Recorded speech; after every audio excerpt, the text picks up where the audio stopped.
Tonight I'm going to be making some venison.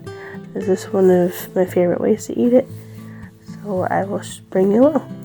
First, you start with some flour, about a cup and a half, depending on how much meat you have. You're going to go ahead and dump some barley or seasoned salt into that flour, along with some black pepper and garlic.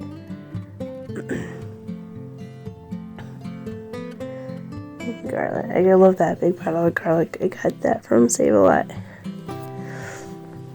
I can make my own garlic powder, but it's easier to buy it sometimes. So anyways, you dump that in there and you're going to stir that into the flour really well. So you have a nice seasoned flour. We'll be using this to coat our deer meat.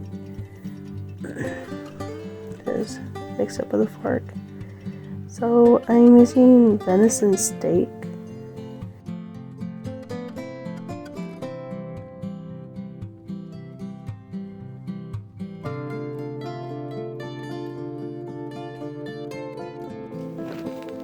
Taking it out of the package. So here I'm just kind of chopping up into some of the bigger pieces. I just follow the way the meat comes apart. Venison is a very lean meat. I grew up with it. It's got its own unique flavor and its own unique qualities.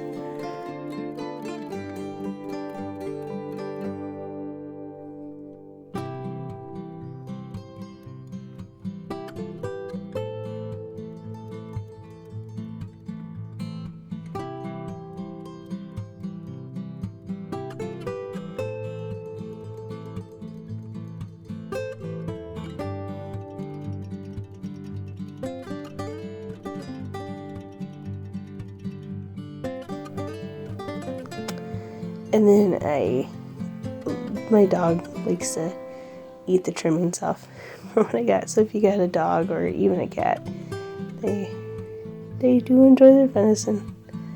Getting a treat. Okay, so here's my venison pieces, and I'm just gonna stir it up into the flour so they're nicely coated. And I feel like me, sometimes it's just easier to mix it with your hands to make sure you get them coated really well. Now, when you coat your meat like this in flour, we're gonna take it and we're gonna fry it in a pan and then top with water to make gravy. The flour, as it cooks, it'll make a nice thick gravy for you. So here I got my gas skillet, putting some olive oil in the pan.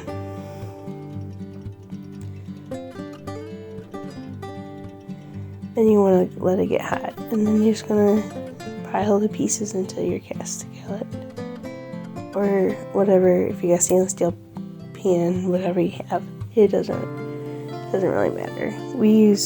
I tend to use cast and stainless steel cookware. I find it's the easiest to clean. You don't have to worry about chipping anything, and I just find it easy. So you let it cook for a while until it starts browning. Flip it over. You let it cook on the other side for a few minutes. You want to get all that flour brown, or at least most of it.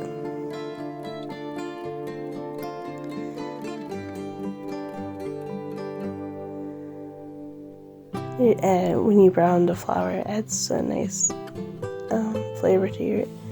So there you go. There's a closer up piece. You can see it's kind of crispy. And once that's like that, you're going to add some water. And what you want to do is cover the meat with the water and you're going to let it come to a simmer. And you're just going to let it simmer till the meat's finished cooking and tender. And as it simmers, it'll make a really nice gravy to go with the meat. You're going to want to cook this like on a medium low heat, depending on how long you have for it to cook. Here I got some homemade onion powder. If you don't have onion powder, you can also use those onion soup mixes. They work great too. Then I'm going to take some dehydrated mushrooms that I got and just put those in. Now if you don't have dehydrated mushrooms or onion powder or onion soup mix. You can use fresh onions and fresh mushrooms. It'll work the same. You just have a fresher taste. I like the way the onions have kind of like a roasted flavor to them. And stir that in, and they'll rehydrate as they simmer in the water there.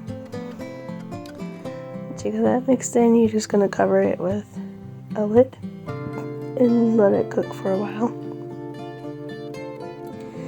Then I'm gonna make some mashed potatoes go with it. Peel and chop them up, add salt water to the potatoes. And add my salt to the water. And put that in the stove to cook.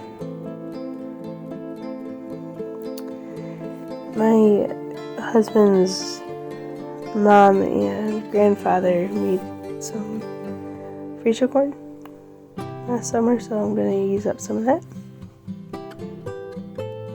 Pretty tasty stuff. So it's freezer corn, so I just gotta put it in the pan, warm it up on the stove. Here, right? So it's later time, you can see that water is thickened up to nice brown gravy. You just want to stir it every so often to make sure if there's anything sticking on the bottom, you can clean that up. Looking nice. Check in our potatoes, they're boiling. When you're making mashed potatoes, you want to boil them to their fork tender. So you can poke them with a fork and kind of cut them. Those are perfect. Drain the water off. You can either hand smash them with a fork or a potato masher, or use a hand mixture, which I'm doing. Add a little milk. You can add butter, you can add salt, whatever you want to put in your mashed potatoes. I prefer just milk and a little salt. Sometimes they feel like a little butter. And there we go. Mashed up. And here's it all together. Say hi.